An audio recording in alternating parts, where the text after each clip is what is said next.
औज़ुबिल्लाहि मिनश्शैतानिर्रजीम बिस्मिल्लाहिर्रहमानिर्रहीम। Multan tax bar association का आज तालीमी सिलसिले का सेशन का बाकायदा आगाज़ तिलावत कुरान पाक से करने के लिए मैं जनाब मोहम्मद शफ़ीक साहब से गुजारिश करूँगा तशरीफ़ लाएँ और तिलावत कुरान पाक से इस सेशन का आगाज़ फरमाएँ। मोहम्मद शफ़ीक।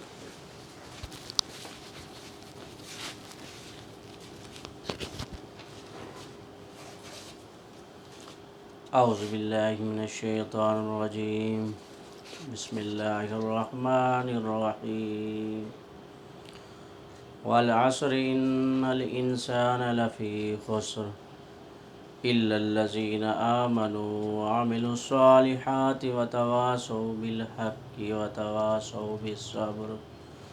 सदक़ल्लाहुल अज़ीम।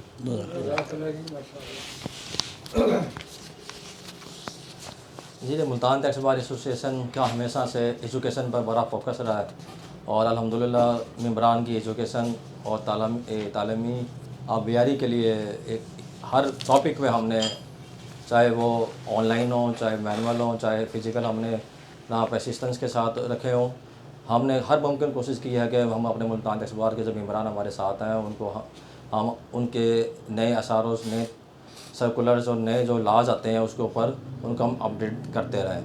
और आज इसी सिलसिले में टैक्स लॉ अमेंडमेंट बिल 2024 के ऊपर प्रोग्राम को रखा है।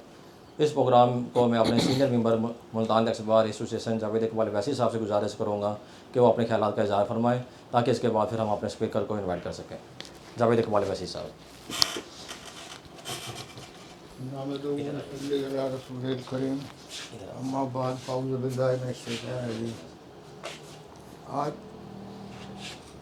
आज का जो ये सेशन है टैक्स लॉ अमेंडमेंट बिल 2024 के तहत किया जा रहा है, इसमें ख़ास तौर पर जो भी तब्दीलियाँ की गई हैं उसके लिए हमारे राजा मोहम्मद इम्तियाज़ कियानी साहब तफसील से आपसे बात करेंगे। तो ये एक बहुत ही ज़रूरी होता है कि हर SRO और सर्कुलर जो भी हो जारी होता है उस बारे में ये मुल्तान टैक्स बार बाकायदा अपने मेंबरान को मुतला करते हैं और इंतहाई ज़रूरी होता है कि सबको इससे आगाही आ सके। इंशाअल्लाह आइंदा भी हम इस किस्म के सेमिनार करते रहेंगे। शुक्रिया।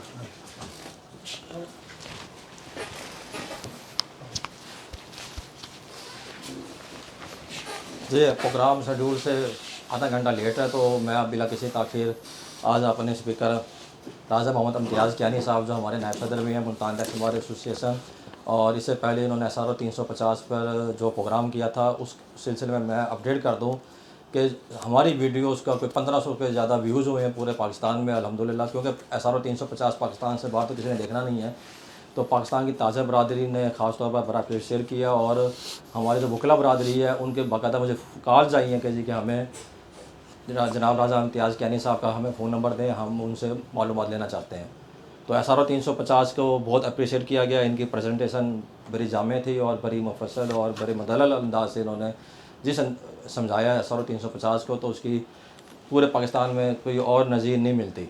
अल्हम्दुलिल्लाह बहुत अच्छा प्रोग्राम रहा है और आज इसी सिलसिले में हमने फिर राजा इम्तियाज़ कियानी साहब को दोबारा दरख्वास्त किया गया जो अमेंडमेंट बिल आया है 2024 इसके ऊपर जनाब हमें आप अपनी महाराना राय और इस पर इसकी जो एक्सप्लेनेशन है वो हमें हमारे मेंबरान को उससे रोज़गुजार करें और मुस्तफ़ीद करें। सब दोस्तों की अपना तालियों के साथ परजोर तालियों के साथ जनाब राजा मोहम्मद इम्तियाज़ कियानी साहब। अस्सलाम वालेकुम। बहुत शुक्रिया तमाम हाज़रीन का और मेंबरान का जिन्होंने मुझे मौका दिया। आज हमारा जो मेरे ज़िम्मे लगा है जो अमेंडमेंट्स कुछ तो अंडर प्रोसेस हैं। दो किस्म की अमेंडमेंट्स हो रही हैं। एक वो अमेंडमेंट्स हैं जो अभी प्रपोज्ड हैं और कुछ अमेंडमेंट्स इन्होंने ना बड़ी इमीडिएट फोरम पे ना फटाफट कर दी हैं। और वो पहले तो इनकी कोशिश थी कि हम ना इसको ऑर्डिनेंस के तौर पे ना लागू करवा दें प्रेसिडेंशियल ऑर्डर्स के तहत, लेकिन वो वर्दी प्रेसिडेंट ने इसको रिफ्यूज़ कर दिया कि इतनी बड़ी आप अमेंडमेंट करने जा रहे हैं तो ये सिर्फ ऑर्डिनेंस से इसको ये फुलफ़िल नहीं किया जा सकेगा, आप बाकायदा असम्बली से पास करवाएं। और असम्बली भी उन्हीं की है। असम्बली भी उन्हीं की है, दोनों पार्टीज अगर की। प्रॉब्लम हो तो फिर तो ऑर्डिनेंस होता हाँ, प्रॉब्लम हो तो ऑर्डिनेंस हो। वो जनाब इमीडिएटली इन्होंने एक ज़िमनी बिल ला के और कुछ सेक्शंस को अमेंड कर दिया है आज, और कुछ जो इनका मनी बिल है वो अभी प्रपोज्ड है। जो तो इन्होंने असम्बली से पास कर दिया है, मेरे ख्याल में इस आज के सेशन में हम उसको डिस्कस कर लेते हैं, और जो प्रपोज्ड है वो अगले सेक्शन के लिए सेशन के रख लेते हैं। वो भी मेरे पास तो वैसे उसकी स्लाइड्स तैयार हैं, लेकिन हम चाहते हैं कि वो ज़रा मेजर है और बहुत सारी उसमें तब्दीलियाँ करने जा रहे हैं, टाइम लेगा। टाइम भी लेगा। और ये चंद एक जो हैं जो मेजर हैं वो हम आज डिस्कस कर लेते हैं। उनमें जो मेन जो चीज़ थी ना कि ये कमिश्नर अपील को जो ये कानून बन चुका है, ये बन जो असम्बली से पास हो गया है, अभी बन जाएगा, किसी वक्त भी बन गया, आगे तो फॉर्मेलिटी है। फॉर्मेलिटी है। हाँ बिल्कुल फॉर्मेलिटी है, तो हो गया।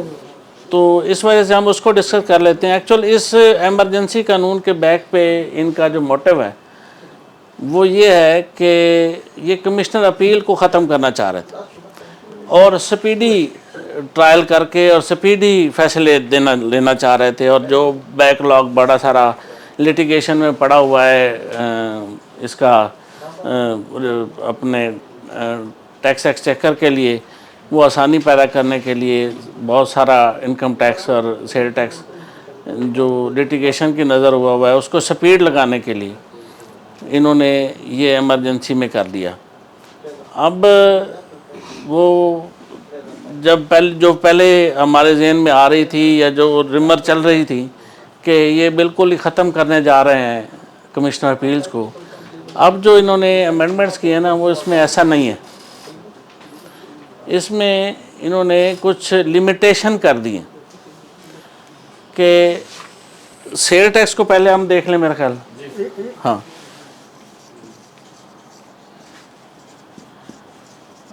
सेल टैक्स में इन्होंने लिमिटेशन कर दिया है कि अगर किसी का को केस बनता है किसी के अगेंस्ट, उसका 1 करोड़ तक है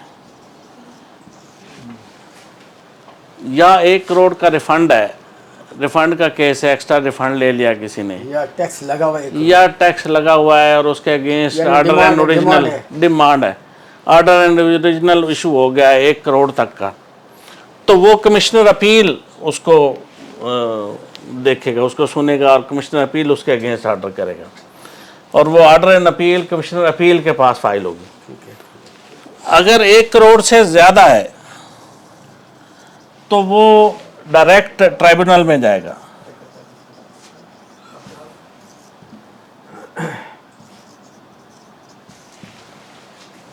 ठीक है ना। कुछ केसेस उन्होंने कहा है जो पहले से फाइल हुए हैं वो 16/6 तक उन्होंने डेट दे दी है कि वो डायरेक्ट कमिश्नर अपील उनको 16/6 तक कंप्लीट कर देगा। जो केसेस 16/6 तक रह जाएंगे, नहीं हो सकेंगे कमिश्नर अपील से, वो ऑटोमेटिक ट्राइब्यूनल को शिफ्ट हो जाएंगे। उनको ट्राइब्यूनल 16 कौन सी 16/6 तक 16 जून तक उन्होंने कहा है कि वो केसेस जो पहले ऑलरेडी फाइल्ड हैं, भले वो 1 करोड़ से बड़े हैं, वो कमिश्नर अपील ही सुनेगा और उनको डिस्पोज ऑफ करेगा। जो केसेस 16 जून तक वो डिस्पोज ऑफ नहीं कर सकेगा वो डायरेक्ट ट्राइब्यूनल में चले जाएंगे। अच्छा, ये तकरीबन इसी तरह की प्रोविजन जो है ना, हाँ। ये आज से 20 साल पहले भी थी। पहले ये था कि 10 लाख तक का केस जो है ना, वो जो है जिसमें यानी डिमांड हो सकती है, तो वो डीसी उस वक्त होता था सेल टैक्स वालों के पास था। ये क्या होता है इसमें डिप्टी कलेक्टर करेगा और इससे ज़्यादा वाला एडिशनल कलेक्टर करेगा। जी जी यानी एडजुडिकेशन की बात हो रही है। बिल्कुल फिर ऐसा। उसके बाद जो है ना अपील का जो तल्लक था, वो डिप्टी कलेक्टर का जो फैसला था उसकी अपील जो है ना कलेक्टर अपील के पास जाती थी। फिर उसके बाद एडिशनल कलेक्टर का जो फैसला होता था उसकी डायरेक्ट ट्रिब्यूनल में जाती थी। बिल्कुल ऐसे ही। अब इन्होंने वही सेक्शन 43 को अमेंड कर दिया है। इन्फ्लेशन के हिसाब से इसकी अमाउंट बढ़ा दी उन्होंने। सेक्शन 43 को अमेंड कर दिया है। उसमें अब 1 करोड़ तक जो अब फ्यूचर में या आज से ऑनवर्ड 1 करोड़ तक की जितनी अपील्स हैं वो कमिश्नर अपील के पास फाइल होंगी और 1 करोड़ से ऊपर डायरेक्ट ट्रिब्यूनल में होंगी। और उसका दौरानिया भी लिमिटेशन भी कम कर दी है। अब आपने विद इन 30 डेज़ आपने उसमें कमिश्नर अपील के पास भी फाइल करना है और विद इन 30 डेज़ ही आपने ट्रिब्यूनल के पास भी फाइल करना है। 30 डेज नहीं होने चाहिए, ट्रिब्यूनल की तो लिमिटेशन 9 दिन की है, हाँ जी, वो लिमिटेशन कम कर दी है, मिनिमम कर दी है यानी इन केसेस के इन लिए केसेस ट्रिब्यूनल की जनरल कम नहीं। जनरल नहीं। जनरल तो लेकिन अब जनरल के लिए उन्होंने कहा जनाब कि कमिश्नर अपील ट्रिब्यूनल के लिए भी अब लाजिम है कि पहले 6-6 महीने में फ़ैसले नहीं करते थे, ये जब होता था वो उसको ख़त्म भी नहीं कर सकते थे विदाउट इसकी कि आपको बंदा अपीयर नहीं हुआ तो वो एक्सपार्टी नहीं कर सकते थे। अब उन्होंने लिमिटेशन उस पर भी लगा दिया है कि 90 डेज़ में आपको फ़ैसला करना है। ट्रिब्यूनल ने भी अगर ट्रिब्यूनल 90 डेज़ में फ़ैसला नहीं करता तो उसे वजारत कानून से लामनी से बाकायदा इजाज़त लेनी पड़ेगी और वो भी मैक्सिमम 90 डेज़ है, यानी 6 महीने में आप उसने हर सूरत इसको डिस्पोज ऑफ करना है। मकसद ये है कि पहले तो बात है कि 90 डेज, हाँ पहले तो लिमिट तो 90 डेज है, 90 डेज के बाद जो एक्सटेंशन वाली है वो काउंट डाउन शुरू हो जाएगा, वो काउंट डाउन शुरू हो फिर जाएगा। उसके बाद ख़त्म हो जाएगा। बिल्कुल ऐसे। अच्छा, इसका जो है ना एक ये देखना है कि अगर वो अगले 90 डेज भी गुजर जाते हैं, क्या वो जो है ट्रिब्यूनल फिर फैसला वो उसका क्या समझा जाएगा। देखो देखो तो इसमें बड़ा प्रॉब्लम आता है। हाँ वो इस तरह है कि जैसे रेक्टिफिकेशन है, बिल्कुल हम अप्लाई करते हैं, उसमें उन्होंने जो है ना लिखा हुआ इतने ये लिमिटेशन है, यहाँ तक उन्होंने यानी रेक्टिफिकेशन करनी है महकमे ने। अगर नहीं की जाएगी ये डीम हो जाएगा रेक्टिफाइड, जैसे इन्हें अप्लाई किया उस तरह। अब जो है कमिश्नर अपील के पास जो है उसके पास भी लिमिटेशन आई हुई है कि इतने दिनों में कमिश्नर अपील ने फैसला करना है।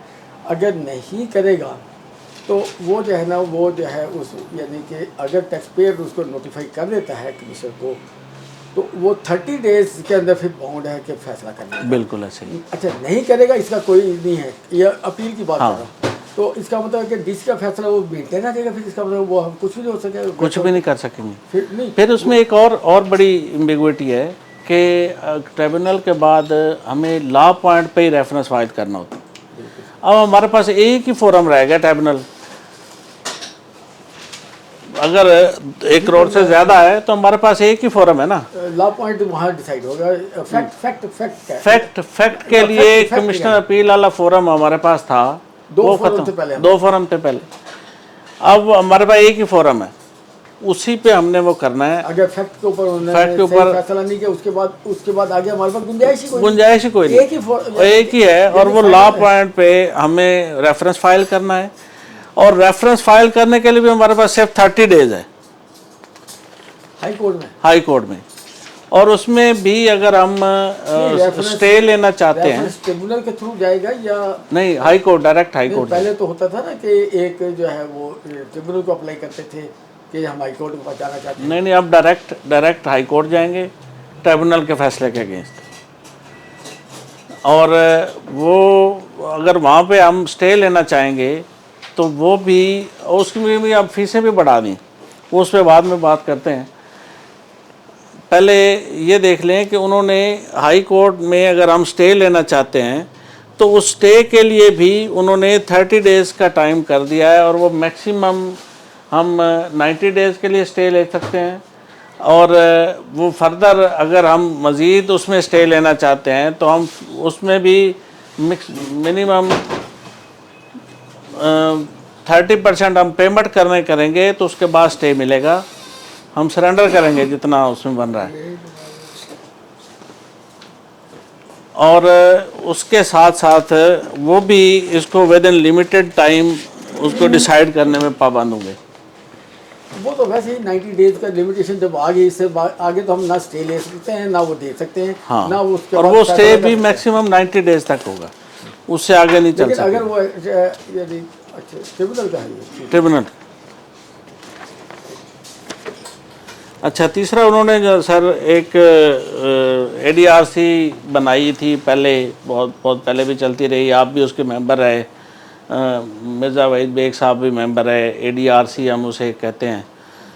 और उसमें उन्होंने पहले लिमिट थी कि 10 करोड़ से ज़्यादा की जो है केसेस थे वो उसमें लेके आते थे, उसकी लिमिट उन्होंने कम करके अब 5 करोड़ तक कर दिए।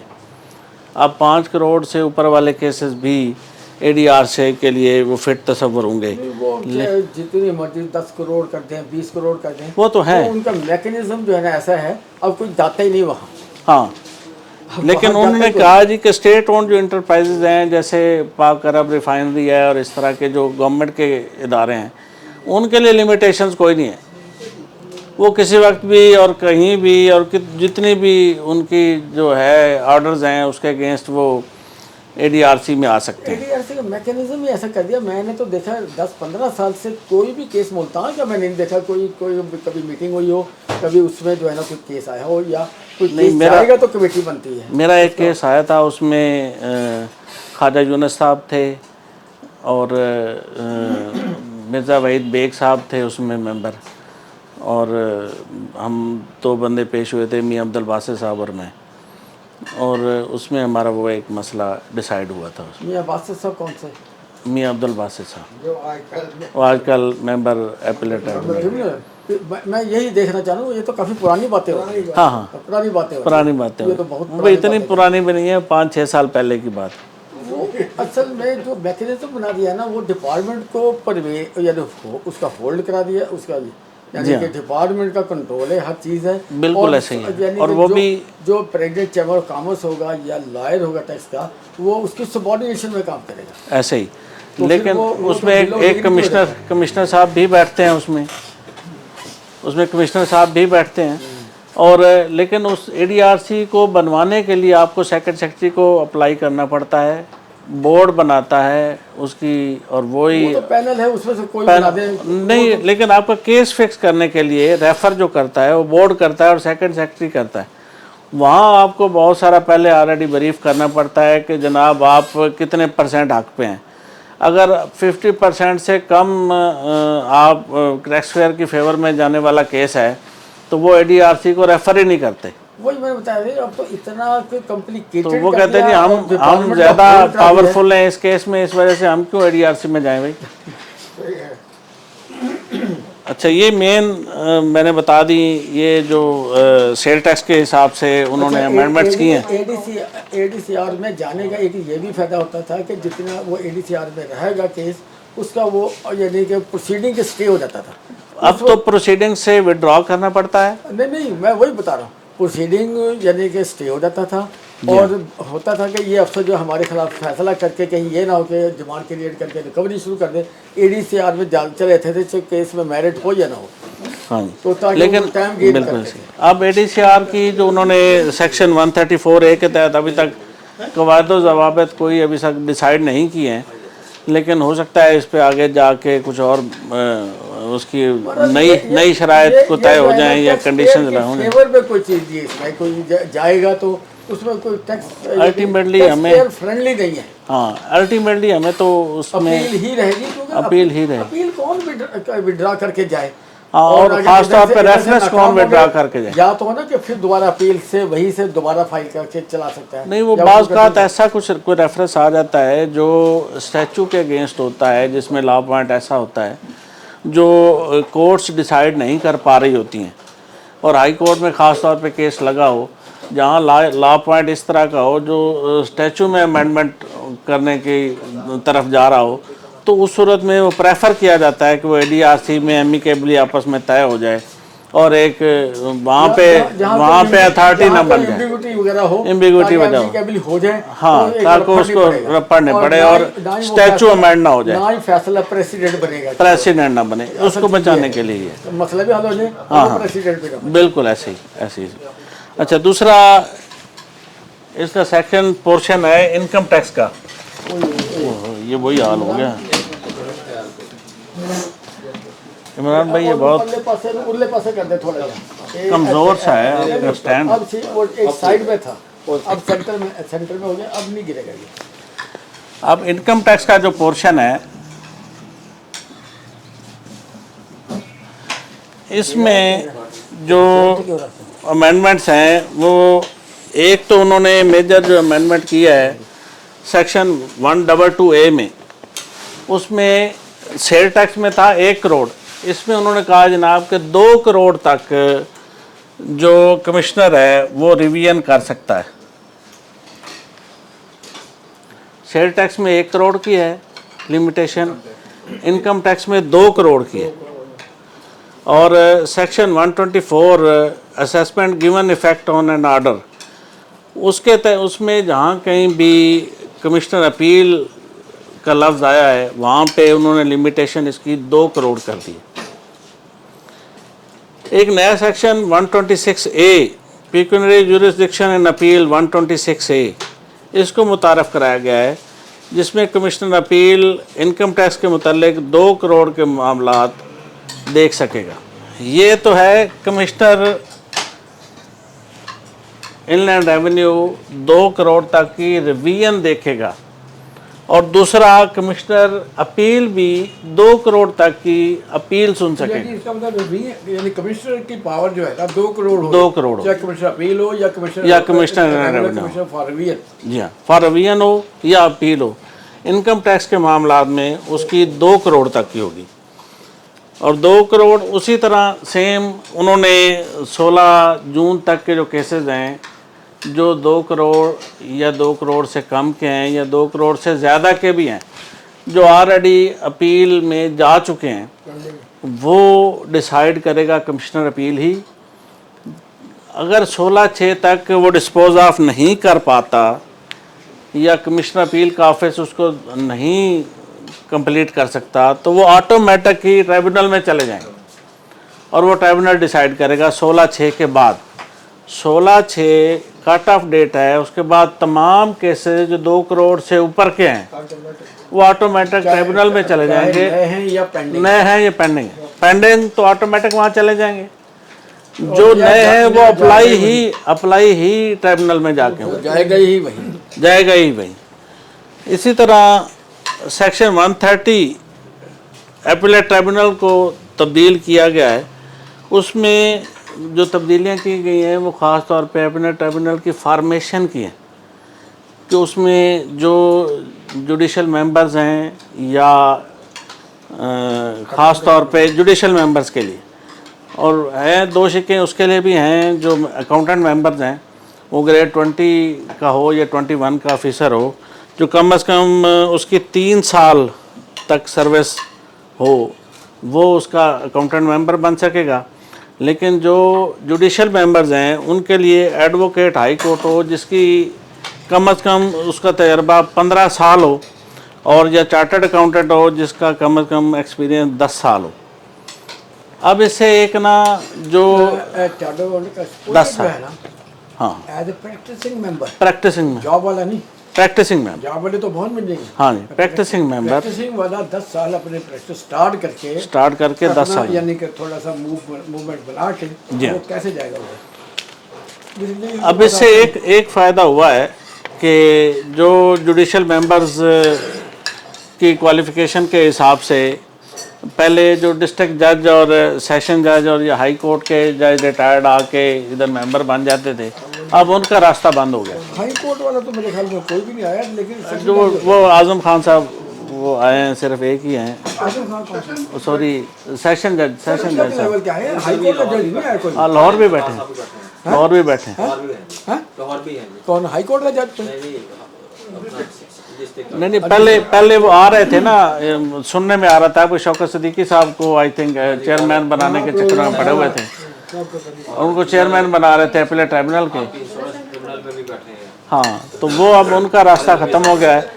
अब स्पेशली हाई कोर्ट के जो वकला साहबान हैं जिनकी प्रैक्टिस 15 साल है, या चार्टर्ड अकाउंटेंट्स जिनकी प्रैक्टिस 10 साल है, वो क्वालिफाई करेंगे इसके लिए। इसके अलावा appeal to the appellate tribunal section 131 के तहत को तब्दील कर दिया गया है। अब ट्राइब्यूनल में अपील करने का वक्त 60 दिन से कम करके 30 दिन कर दिया गया। अब 30 डेज टाइम है उसमें, अब 60 डेज नहीं है। अपील बना दिया गया, उसको एक किस्म का कमीशन अपील ही बना दिया, अपील उसके बाद जारी। अब 30 दिन तक रिकवरी की जो एक्सरसाइज है वो भी नहीं होगी। नहीं, वो तो पहले 30 पहले भी नहीं थी, लेकिन अब उसमें उन्होंने वाजे कर दिया। टाइम देते हैं ना कि ये जमात करें और अपील करें। जी हाँ। अब अपील फीस पे आ जाएं, कंपनी के लिए 5,000 रुपये से बढ़ाकर 20,000 कर दी गई है फीस, और दीगर अफराद के लिए 2500 से बढ़ाकर 5,000 रुपये कर दी गई। बात का केस ही उतना टैक्सी ना इन्वॉल्व होता हो। हाँ, अब ट्रिब्यूनल से रिकवरी के लिए स्टे का दौरानिया ज़्यादा से ज़्यादा 180 दिन से कम करके 90 दिन कर दिया गया। पहले तो होता था कि जब तक फैसला नहीं हो रहा चल रहा है एक और स्टे लें। वैसे ट्रिब्यूनल का तो वैसे पहले ही 90 डेज था, लेकिन जब तक फैसला वो नहीं करे तो वो कैसे वो ये स्टे खत्म हो जाएगा। हाँ। इस बेस पे कोर्ट ने ये किया था कि या तो फैसला करें, नहीं है तो उसको स्टे देते रहे। बिल्कुल ऐसे उसी की बेस पे अब कभी पीर से चल रहा था कि 6 महीने चल गया। Section 132 section 132 decision of appeals by the appellate tribunal को तब्दील कर दिया गया है। अब ट्रिब्यूनल के फैसले का वक्त 6 महीने से कम करके 90 दिन कर दिया गया। अब एक्ट के हिसाब से 3 महीने में उसने फैसला करना। 6 महीने तो नहीं था इसके पहले तो लिमिटेशन थी नहीं, वैसे थी नहीं। पहले तो यही उस पे बाकायदा अपनी बारी पे आएगा, चाहे 5 साल बाद आए या 6 साल बाद आए या 2017 के केसेस भी अभी फिर रहे हैं, 12-13 के केसेस अपनी बारी पे चल रहे हैं। ये तो आउट ऑफ टर्न तो वो आ गए हैं जो यानी स्टे वाला केस है। हाँ, वो उसके साथ मेन अपील लग गई है। उनकी कोर्ट का ऑर्डर है कि जी आप स्टे देते हैं तो सब फैसले भी करें, साथ मेन अपील भी फिक्स करें साथ। मेन अपील लग जाती है, जिसमें स्टे नहीं है वो तो अपनी बारी पे आएगा। लेकिन अब ऐसा नहीं है। अब पता नहीं ये चल सकेगा, क्योंकि पिछला बैकलॉग इतना ज़्यादा पड़ा हुआ है कि उसको डिसाइड करेंगे वो तो रह ही जाएंगे। अब नए जो आ रहे हैं केसेस उनको डिसाइड करेंगे तो वो इन लिमिटेशंस के अंदर आएंगे। ये वो पिछले केसेस वो तो फिर क़यामत तक बारी नहीं आएगी। अब तादाद तो अल्टीमेटली बढ़ाएंगे, जितनी मर्जी बढ़ा दें। ये जितने केसेस आते हैं डायरेक्ट ट्रिब्यूनल के पास आ रहे हैं ना, कमीशन अपील वाले भी तो पूरे पाकिस्तान के आ रहे हैं। अब अगर तादाद का अंदाजा लगाएं तो वो जो है ना वो इतने केसेस हो जाएंगे कि अगर इनको 90 दिन में करना है ना तो जो पिछले चलते आ रहे हैं ना वो तो उनकी बारी क़यामत तक नहीं आएगी। तो आगे भी बारी होगी। अब जो उन्होंने उसके लिए कह दिया है कि जो ऑलरेडी केसेस फाइल हुए हैं वो आज से 180 दिन के अंदर ट्रिब्यूनल उनको डिसाइड करेगा।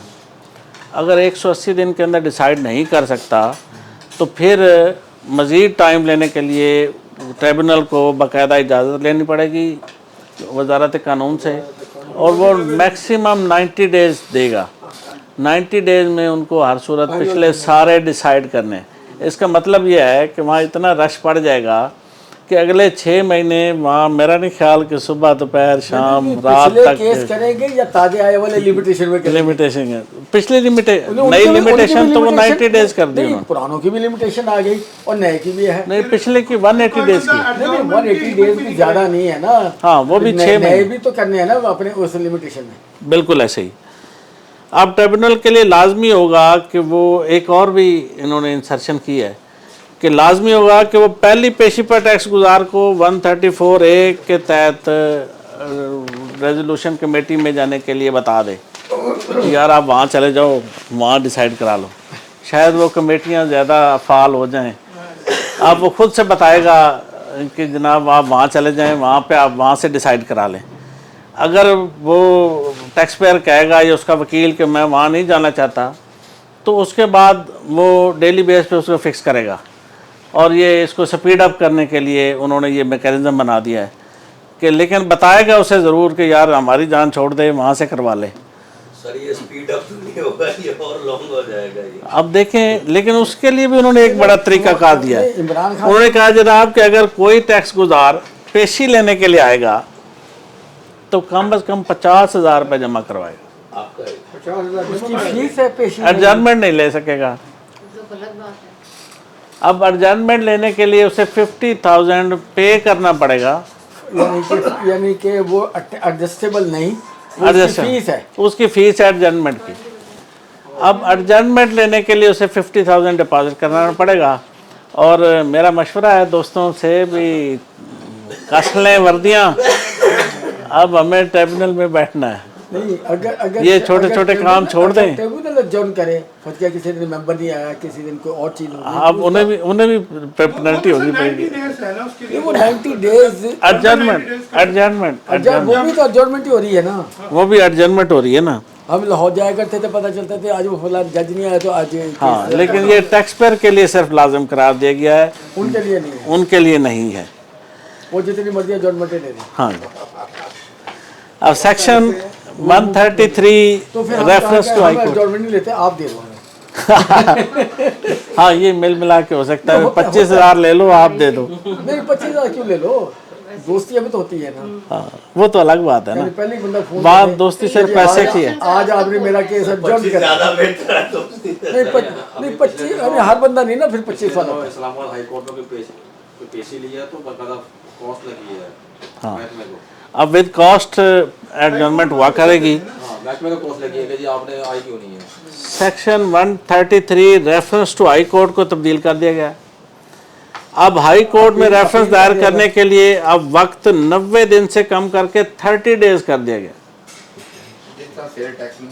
इस तरह से इसी तरह इनकम टैक्स में भी रेफरेंस फाइल करने के लिए हाई कोर्ट में 90 दिन से कम करके 30 डेज कर दिया गया।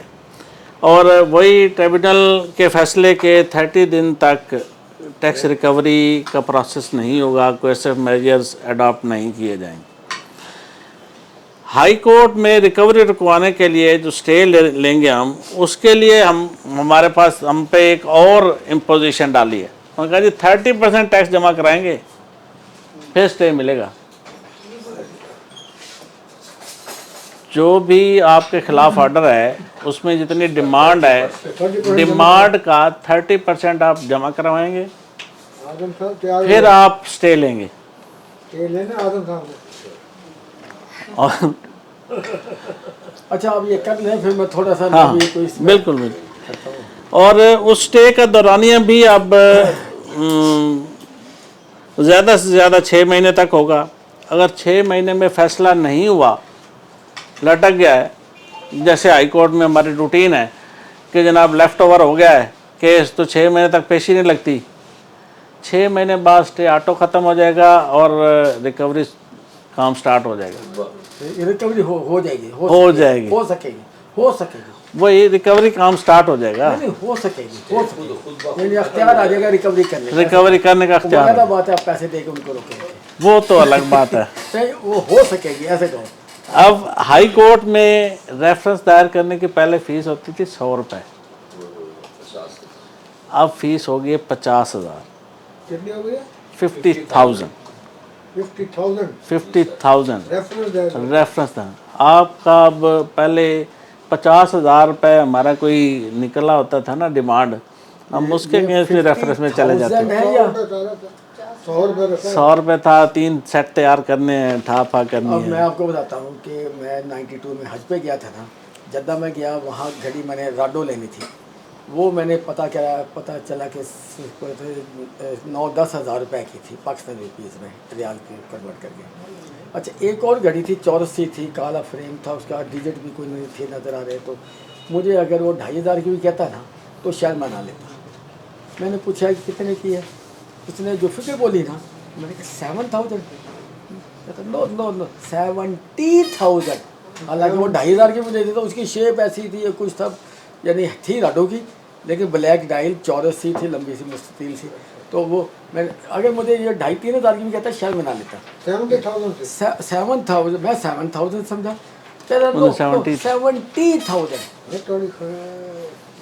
ये इसीलिए ना उसको वैल्यूएबल करने के लिए, उस्ताद जी का मतलब ये था कि इसको वैल्यूएबल करने के लिए। पहले हम इसको समझते नहीं थे कि हर काम पे जाकर रेफरेंस फ़ाइल कर दिया। मुझे अच्छी तरह याद है कि हमने एक रेफरेंस फ़ाइल किया था ऑनरेबल हाई कोर्ट में, मंसूर अली शाह और आबिद अजीज़ शेख साहब उसको डीबी में सुन रहे थे। तो मंसूर अली शाह साहब कहते हैं कि मैं तो इसको डिसाइड ही नहीं करूँगा। मियाँ अब्दुल बासित साहब उसमें आर्गू कर रहे थे, तो मंसूर अली शाह साहब अड़ गए जी कि मैं तो इस पर डिसाइड नहीं करूँगा, आप इसको स्टैचू में तब्दीली करवाना चाह रहे हैं तो इसको ना रेट पटिशन में कन्वर्ट करें। अच्छा, बहुत से ऐसे फैसले जो रेफरेंस में डिसाइड नहीं होते वो रिट पिटीशन में जाके डिसाइड किए जाते हैं। 99 आ जाता है ना उसमें, 99 आ जाता है। अगर उसमें फॉल करता है तो वो तो डिसाइड करने का था उन्होंने। तो अगर हम रेफरेंस वहाँ से उस वक्त निकाल के उसको विड्रॉ करके हम रिट पिटीशन में जाते तो साथ ही रिकवरी सूट शुरू हो जाता, और जब रिकवरी वाले उधर से पैसे निकाल लेते तो हमारी रेट तो वहीं खड़ी रहती, रेट का फायदा ही कोई नहीं था ना। अब तो जो वो फिर ट्राइब्यूनल के जो फैसले होंगे, हाँ, उसको जो हम रेफरल दायर करेंगे हाई कोर्ट में, हाई कोर्ट 50,000 जमा होंगे। 50,000 जमा करवाएं।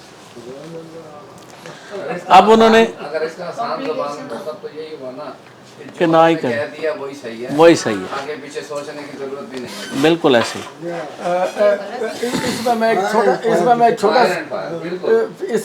एक छोटा सा वाक़या सुनाता हूँ कि एक सर मौलवी मुझे साहब- एक कंक्लूड कर लें सर। नहीं, इसी के मतलब है नामुमकिनियात में से वो जो है ना, मौलवी साहब जुम्मे का तकरीर कर रहे थे, उसमें बताया कि पुल सरात होगा, वो ये बाल से ज़्यादा बारीक होगा, इतना लंबा होगा, इस तरह होगा, बड़ा तेज़ होगा, फला होगा, उस पर से आपके गुजर के जाना है, जो गुजर जाएगा वो कामयाब जो नहीं।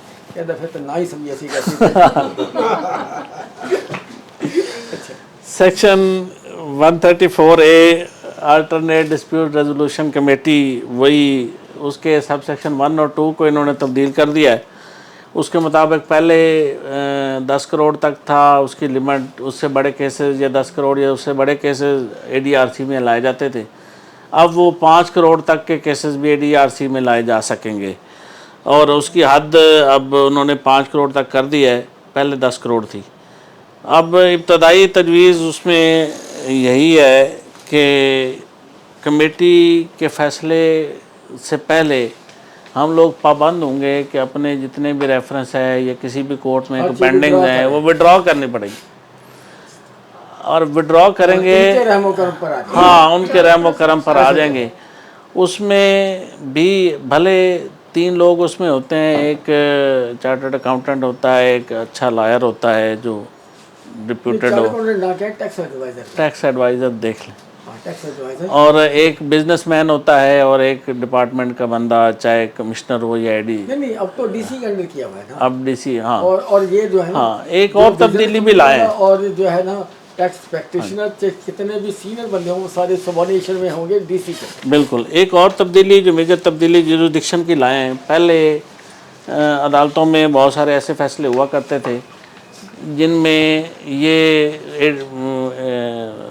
डिप्टी कमिश्नर के शोकाज और आर्डर से वो फैसले हुए होते थे, और वहाँ हाई कोर्ट जाके वो डिसमिस हो जाते थे। उन्होंने अब तब्दीली कर दिया है कि जहाँ कहीं भी शेड्यूल 8 शेड्यूल में जहाँ कहीं भी जो कमिश्नर का लफ्ज़ है उसे DCIR में तब्दील कर दिया है, ये सब्स्टिट्यूट कर दिया। अब सारी पावर्स जो हैं वो DC के पास आ गई हैं। अब वो डायरेक्ट जो है वो पावर इस्तेमाल करेगा डिप्टी कमिश्नर। उससे तो कोई फर्क नहीं पड़ता, ऐसे कि पहले डेलीगेटेड पावर थी, अब पहले स्पेशल डेलीगेशन करनी पड़ती थी, कमिश्नर से लेनी पड़ती थी। वो तो अब उन्होंने जैसे रिफंड्स के लाने केसेस में, रिफंड्स पोस्ट रिफंड ऑडिट के केसेस में कमिश्नर से स्पेशल पावर्स आती हैं, कमिश्नर ऑडिट खोलता है और उसके बाद DC के पास आता है। अल्टीमेटली पहले भी DC कर रहा था, अब भी DC करे। अब वो एक वर्ड हटा के उन्होंने सब्स्टिट्यूट कर दिया है कि वहाँ हायर कोर्ट्स में जाके और वो इसकी प्ली न ले सकें, या ये लॉ क्वेश्चन ख़त्म कर दिया उन्होंने। लॉ क्वेश्चन कैसे खत्म किया? ये क्वेश्चन ऑफ लॉ था ना कि पावर्स हैं कमिश्नर की और वो फैसला कर दिया DC ने, तो वहाँ जाके वो हो जाया करता था। ये नहीं वो वैसे चल तो रहा था, ये चल तो रहा था, लेकिन बहुत सारे जिन लोगों को पता था वो इसको वहाँ पे डेलीगेटेड पावर्स को चैलेंज कर देते थे। अब वो चैलेंज नहीं है, वो क्या सारी पावरें उसने डेलीगेट करनी है, तो उसको देने का क्या फायदा? हाँ, यानी कमिश्नर को जो पावर दी है आपने सारी, लेकिन उसने सारी ही डेलीगेट ऐसे कर दी ही। है। अब एक और जो अमेंडमेंट प्रपोज्ड है वो पहले फर्स्ट शेड्यूल में हमारी अलग अलग जहाँ रेट्स दिए होते थे फर्स्ट शेड्यूल में मुख्तलिफ सेक्शंस के अगेंस्ट, या मुख्तलिफ प्रोविजन के तहत वो फर्स्ट शेड्यूल में रेट दिए होते थे रेट ऑफ टैक्स चार्ज या विद होल्डिंग टैक्स के, जैसे चार्जिंग का अलग, 153 के, 140 के, 43 के, जो भी 40 विद होल्डिंग के जितने भी थे, होल्डिंग एंड डिफरेंट वो अब अगली जो बुक आएगी उसमें हर सेक्शन के साथ ही वो सारे रेट दे दिए जाएंगे। जो सबसे बड़ी जो तब्दीली आ रही है ना, वो बुक्स में यही आएगी या ऑर्डिनेंस में, कि वो जहाँ सेक्शन 153 है ना, उसके नीचे ही कंटिन्यूसली ना विद होल्डिंग के सारे रेट वहीं दे दिए जाएंगे, और को बड़ा तीर उसमें नहीं मारे, कोई फर्क नहीं पड़ता, कोई फर्क नहीं पड़ता। बस होता था रेफरेंस की वजह उसके नीचे अब चीजें वहीं आ जाएगी, किताब का पहले वॉल्यूम तो वही रहेगा, वॉल्यूम वही रहेगा, लेकिन अब पहले ना पता नहीं था ना लोगों को चलता कि यार इसका इंटरलिंक नहीं होता था, भाई इसका रेट क्या होगा जनाब, वहाँ जाके देखें, वहाँ जाके देखें, फर्स्ट शेड्यूल में जाके देखें। अब हर सेक्शन के साथ ही उसके रेट दिए होंगे और वहीं से वहीं देख लिए जाएंगे। जो आगे प्रपोज्ड हैं जो चीज़ें, वो उसमें ये आएंगी, लेकिन उस पर हम मेरा ख्याल बाद में करेंगे, एक सेशन और करेंगे, वो खासा लेंथी काम है। मैंने वैसे स्लाइड्स तो उसकी तैयार की हुई हैं, लेकिन हो सकता है उसमें कुछ और कमी बेशी हो जाए, तो मेरा ख्याल में कुछ और चीज़ें हाईलाइट हो जाएं या फाइनलाइज हो जाएं, तो फिर उस पर एक सेशन और कर लेंगे। अब जो ऑलरेडी इन्होंने असम्बली से पास करवा लिया है, वो मेरे ख्याल में हम कंप्लीट कर चुके हैं, और कोई क्वेश्चन है तो आप बताएं, हम हाजिर हैं। बस महंगा हो गया, नहीं साहब, महंगा नहीं हुआ, आप लोगों का फ़ायदा हो रहा है, अब टैक्स एडवाइज़रों का फ़ायदा। अगले दिन कमिश्नर साहब के पास एक केस आपने पेशी पे नहीं गए या कोई और वजह होगी, उसमें लिखा गया कि जी पेशी पे नहीं आया, उसमें फैसला हो गया, तो फिर क्लाइंट ने तो आपका सर पाट लिया, वो या आपकी फीस रिड्यूस करेगा। नहीं, वो नए वकील के पास चला जाएगा। नहीं, नया वकील उससे भी माठा होगा। नहीं सर, वो देखेगा ना, चलो एक और भाई की फीस भी बनती है ना उसी केस में, भले 50 नहीं, वो अगर सेम डे में उसके बाद जाएगा तो वो कैसे केस को सेम डे कहाँ जाएगा, बस तो अल्टीमेटली एडजर्नमेंट हो जाएगी ना, एडजर्नमेंट होगी तो वो बेचारा दूसरे के पास जाएगा या उसको मिलेगा। लेकिन अब हमें थोड़ा सा चुस्त होना पड़ेगा कि अब ये ज़हन में रखेगा, जब फिक्स हो गया ना केस आपका, तो विजिलेंट अब अपील फाइल करेंगे, साथ उसकी रिटर्न तैयार करके रखेंगे, जब भी लगा एडजॉर्नमेंट तो ले नहीं सकते। वैसे भी ट्रिब्यूनल के जितने भी केसेस हैं ना, मेरे ख्याल में सबसे आसान प्लीडिंग उसकी होती है ट्रिब्यूनल। एक तो फ्रेंडली माहौल होता है, हाई कोर्ट वाला माहौल नहीं होता। फ्रेंडली माहौल ऐसे होता है कि वहाँ ऐसे ही अथॉरिटीज़ के पास, जैसे जमील साहब बैठे हैं, बैठ के हम आपस में बैठ के खासी चीज़ें डिसाइड कर लिया करते थे। मेरी बात सुन लें, और ये जो ट्रिब्यूनल का माहौल है ना, हाँ, वहाँ एक बैचेज आते हैं कोई, वो जो है ना, वो उनके पास मेरिट नहीं होती, बस कैश होता है, कैश होता तो है। वो वहाँ कैसे आप डील कर सकेंगे? हाँ, ये भी, इसके बगैर वो देखते भी नहीं केस को, नहीं है तो उड़ा देंगे, आपके पास आगे प्रॉब्लम शुरू हो जाएगा। आप इस मैटर में आप ज़्यादा हमसे तजर्बाकार हैं। मैं तो वो मैं तो ये कहना चाहता हूँ कि कमिश्नर अपील की निस्बत ट्रिब्यूनल में केस प्लेड करना आसान है। हम लोग सिर्फ थोड़ी सी हेजिटेशन का शिकार होते हैं। वहाँ इसलिए आसान होता है कि केस बिल्कुल, जमील साहब, केस बिल्कुल तैयार होता है, वहाँ बस आपको आर्गू करने हैं, और आर्गू करो तो वैसे जो बैठे तो समझ भी रहे होते हैं, और वो विजिलेंट भी होते हैं, और वो समझ रहे होते हैं। एक किस्म की ना आपकी हाई कोर्ट की ट्रेनिंग हो रही होती है। मैं तो यही समझता हूँ कि हमारी हाई कोर्ट की ट्रेनिंग ट्रिब्यूनल से हो रही होती है। यही माहौल वहाँ होता है, लेकिन वहाँ सख्त होता है, वहाँ थोड़ा सख्त होता है, वहाँ टू द पॉइंट बोलना होता है, और बहुत ज़्यादा स्याको सबाक से नहीं बोलना होता, वहाँ सिर्फ लॉ पॉइंट पे बोलना होता है, टाइम भी थोड़ा मिलता है, लॉ पॉइंट पे बोलना है। अगर आपने लॉ पॉइंट पे बोलना और इधर फैक्ट्स भी आप बोल सकते हैं, सारा नहीं बोलने देते, थोड़ा से बोलने देते हैं, उसके बाद इंटरप्ट कर देते हैं। लेकिन यहाँ इंटरप्ट कोई नहीं करता, यहाँ फ्रेंडली माहौल होता है। आपने अब क्योंकि कमिश्नर अपील का काम भी उन्होंने करना है, तो अल्टीमेटली फैक्ट्स भी देखने हैं उन्होंने। अब और ज़्यादा वो हमें दिलचस्पी से सुनेंगे भी, और हमारी ट्रेनिंग भी होगी।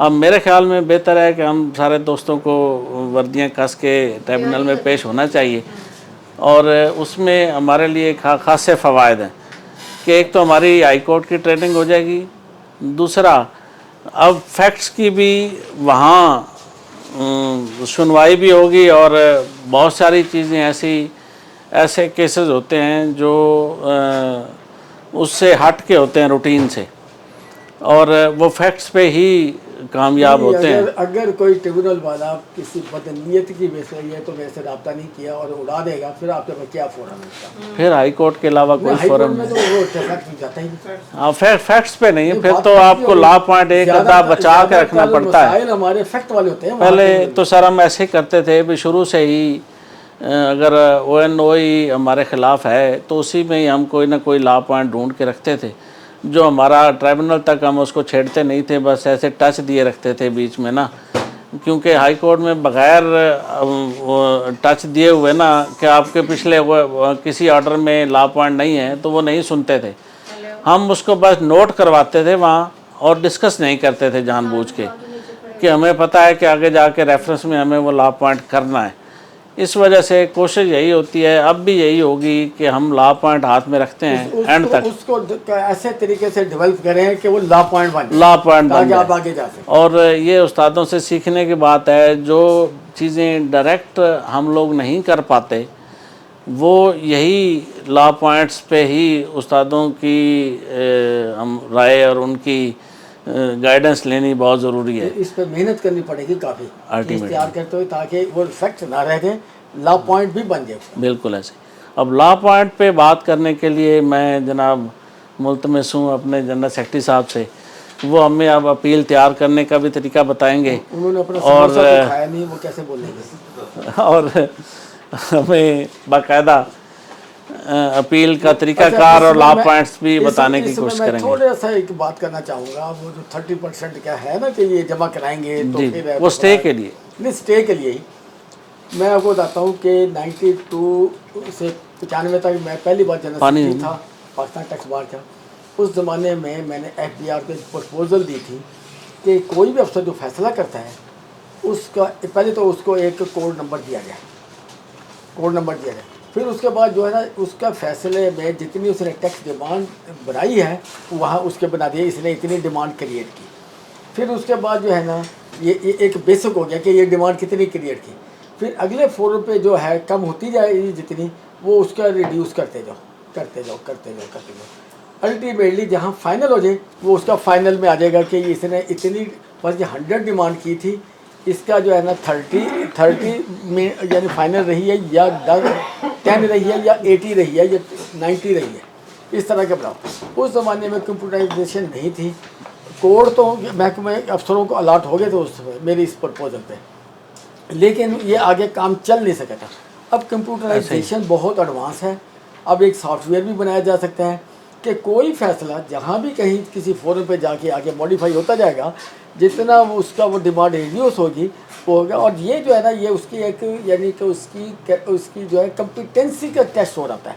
हर बंदा जो है ना फिर कोशिश करेगा कि मैं जो है ना ऐसे फ्रिवलिस यानी कि डिमांड ना क्रिएट करूं, वो करूं जो मैं मेंटेन भी रह सके। ये उसकी यानी बदनामी का बाइस होगा। अगर 100 की डिमांड क्रिएट की है और जाके रह गई 10, ठीक है ना, वो उसका जो है ना उसका नेगेटिव पॉइंट डिस्करेक्ट जाता है। और अगर 100 की डिमांड क्रिएट की उसमें 70 से 70 80 60 70 80 है, तो या जिस अफसर की सबसे ज़्यादा मेंटेन रहेगी, इसका मतलब है कि वो ज़रा उसकी क्रेडिट वर्दीनेस ज़्यादा रहेगी कॉम्पिटेंसी के हिसाब से। इस तरह का हमें करवाना पड़ेगा, वरना अफसर तो जो है ना ये 30% लेने के लिए, बिल्कुल ऐसे ही 30% लेने के लिए वो तो फिर डिमांड फ्रिवलेस डिमांड क्रिएट करेंगे। और आपको ये भी बता दूँ कि 94 में ही गालिबन आया था 1994 में कि 94 में कि जो है ना ये जो है ये यानी 25% टैक्स डिमांड जमा करा के आपको जो है ऑटो स्टे हो जाएगा।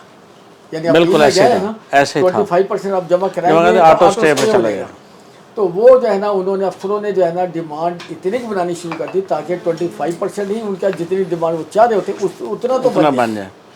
ये वहाँ लेकिन ये जनाब सेक्रेटरी साहब से गुजारिश है कि ये चीज़ें आप नोट फरमा लें, ये हमारी ऑब्जर्वेशन है और इसको टेकअप करें। ये 30% बहुत ज़्यादा होगी और इतनी बिल्कुल फेयर डिमांड क्रिएट की जाए जब तक ये ताकि उसका ट्रैक रिकॉर्ड बने हर अफसर का जब तक ये नहीं होगा तो वो अपने फ्रिवलेस डिमांड क्रिएट कर। मेरा एक घी मिल का केस है, उसमें उन्होंने 4 साल ऑडिट में आए थे, 1 साल में उन्होंने बैंक की क्रेडिट और फला ये वो कर करा के 1 अरब 65 करोड़ की डिमांड क्रिएट कर दी। अब वो फैक्ट्री जो है ना, उस तरह की कई फैक्ट्रियाँ जो है ना 1 अरब 65 करोड़ में लग सकती है। ऐसे ही बहुत सारे ऐसे जूल और पैदा हो रहे हैं। अभी 3-4 साल अब भी चीज़ें क्योंकि मटेरियलाइज वाइज चीज़ों की वैल्यूएशन बढ़ गई है, और हमारे बहुत सारे अभी तक जो हमारा लॉ है वो उन्हीं बेसिस पे खड़ा हुआ है कि जब ये चीज़ें एक सपोज़ कोई रॉ मटेरियल की गाड़ी 4 लाख की आती थी, तो अब भी वही पोजीशन है, जबकि अब वही गाड़ी अब 50 लाख की आती है। तो चीज़ें अप्रिशिएट हो गई हुई हैं, और उन्होंने अब भी हमारे ऊपर वही जैसे 350 में लिमिटेशन लगा दी है कि 5 गुना से ज़्यादा आप सेल नहीं दिखा सकते अपने, जबकि अब कंप्यूटराइज सिस्टम है और इतना डिजिटल सिस्टम है कि आप 1 महीने में ही 10 गुना से कहीं ज़्यादा आप टर्नओवर बना सकते हैं और बढ़ा सकते हैं, या बिजनेस हो सकती है। चांस मिल गया और डेटर्स करेक्टर्स हैं आपके, और आप अक्रूवल बेसिस पे आपका चल सकता है, लेकिन वो अड़े हुए हैं। अभी तक उस पर उन्होंने कोई पेशरफ नहीं की, और ना ही हमारे चैम्बर्स की बात सुनी है, ना एसोसिएशंस की बात सुनी है, और उन्होंने उसको इम्प्लीमेंट कर दिया। और अब हम मजबूर हैं कि अब अपनी सेल्स रिड्यूस करें, लेकिन सेल्स अब हमें डालने से पहले थोड़ा सा ये ज़हन में रखना होगा कि सेल जैसे ही आप डाल चुके होंगे, सेल लॉक हो जाएगी। जैसे आप सबमिट करेंगे अपना एनेक्सर सी सेल टैक्स में ख़ास तौर पे, तो वो लॉक हो जाएगा, आप उसको चेंज नहीं कर पाएंगे।